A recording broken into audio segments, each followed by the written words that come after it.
अमन बिस्वाल, ये नाम आप लोगों ने पिछले कुछ दिनों में कई बार सुन लिया होगा।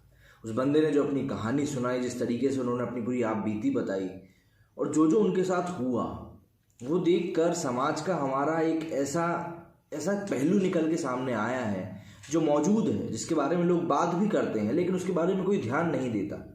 ध्यान क्यों नहीं देता? क्योंकि दूसरी जो चीज़ें होती हैं वो इससे बहुत ज़्यादा इंपॉर्टेंट होती है।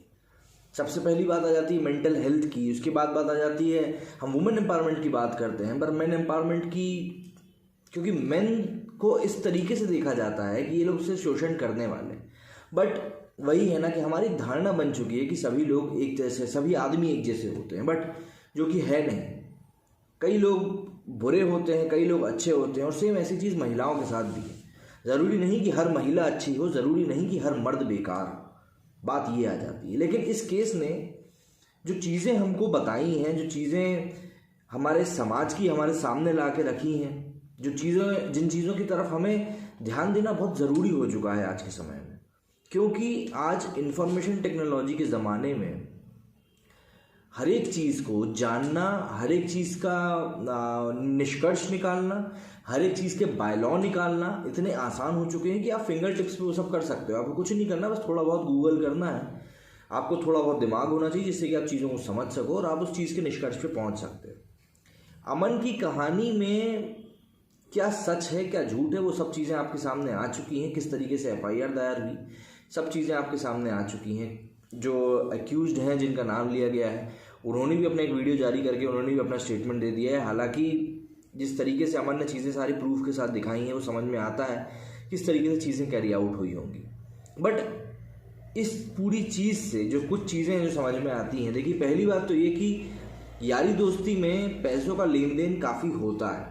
ठीक है, जब दोस्ती कम उम्र की रहती है तो पैसों का लेन देन छोटा होता है, लेकिन जब आप काम धंधे में लग जाते हो तो पैसों का लेन देन काफ़ी बड़ा हो जाता है। तो पहली बात तो ये जो मैं आपको बताना चाहूँगा कि यार देखो, कभी भी किसी से भी पैसों का लेन देन करो तो या तो आपका बहुत ज़्यादा खास होना चाहिए जिसके ऊपर आप आंख बंद करके ट्रस्ट कर सकते हो, और अगर ऐसा नहीं है तो आप बिना किसी गारंटी के पैसे देने की गलती मत करना कभी भी।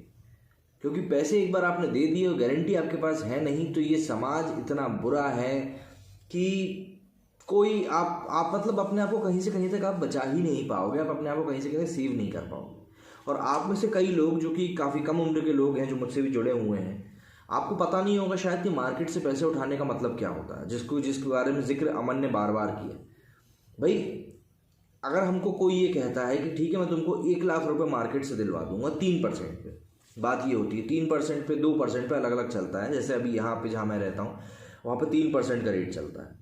तो जिन लोगों को नहीं पता होता है, जिन लोगों को नहीं पता होगा, मैं उनको बता देता हूँ कि 3% एक्चुअली, और बैंक जो लोन देती है वो देती है पर एनम, और ये जो मार्केट का लोन होता है ये होता है पर मंथ। ठीक है ना? तो अगर आपको बैंक लोन दे रही है 10% पे, तो वो 10% पर एनम होता है। हम उसको सिंपल भाषा में समझें तो 1 लाख रुपए पे आपको 10,000 रुपये ब्याज लगेगा, ये होता है। वहीं अगर आपने 1 लाख रुपए मार्केट से उठाया है जिसका कि ब्याज है 3%, तो 3% प्रति महीना है, पर मंथ। मतलब जब आप इसको साल में देखेंगे तो हो जाएगा 36%। मतलब कि अगर आप 1 साल बाद 1 लाख रुपए लौटाते हैं तो आपको वापस करने होंगे 1,36,000 रुपये। और वहीं अगर आप बैंक से 1 लाख रुपए लोन लेते हो तो आपको 1 साल बाद वापस करने होंगे 1,10,000 रुपये। कई लोगों को ये चीज़ समझ में नहीं आती है, तो उसीलिए मैंने आपको ये बात बताई जिससे कि आप ये समझ सकें कि मार्केट से उठाया हुआ पैसा कितना ज़्यादा घातक होता है, कितना ज़्यादा खतरनाक होता है।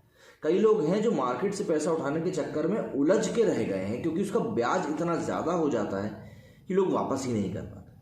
और दूसरी बात, हम लोग आपस में, जो कि मैंने बताया, पैसों का लेन देन करते हैं, तो देखिए आप कोशिश करें कि अनटिल एंड अनलेस आप खुद भी उस चीज़ में इन्वॉल्व हैं। मतलब मान लीजिए कोई बिजनेस चल रहा है तो फिर पैसों का लेन देन समझ में आता है, लेकिन अगर आपसे कोई बोल रहा है कि यार भाई मेरे को इतने पैसे तू उधार दे दे, इतने टाइम बाद मैं तुझको दे दूंगा, तो यार प्लीज़ दिल पे पत्थर रख लेना, लेकिन मना कर देना। और अगर देना बहुत ज़रूरी हो जाए तो बिना गारंटी के बिल्कुल मत देना, क्योंकि भले ही बुराई हो जाए। क्योंकि अगर बिना गारंटी के आपने दिया तो हो सकता है कुछ ऐसी चीज़ें आपके सामने आए, क्योंकि लोग पलट जाते हैं। ये दुनिया में किस तरह के लोग हैं मैं आपको बता नहीं सकता। जहाँ पे हमारी सोच ख़त्म होती है, जहाँ पे हमें लगता है कि इससे बुरा तो कोई हो ही नहीं सकता, बस वहीं से सारे खेल बदल जाते हैं। तो इसीलिए इस बात को समझना बहुत ज़रूरी है कि आपको अपनी चेतना से काम लेते हुए लोगों के सामने कभी भी जब भी आप मदद की पेशकश करें तो ये सोच समझ के करें कि कहीं वो मदद उल्टी घूम के आपको आके ना पड़ जाए, क्योंकि ये आज का समय वैसा रह नहीं गया है कि आप आंख बंद करके लोगों पर भरोसा करें। देखिए, मदद करने को मना नहीं कर रहा हूँ, बस आंख बंद करके मदद ना करें।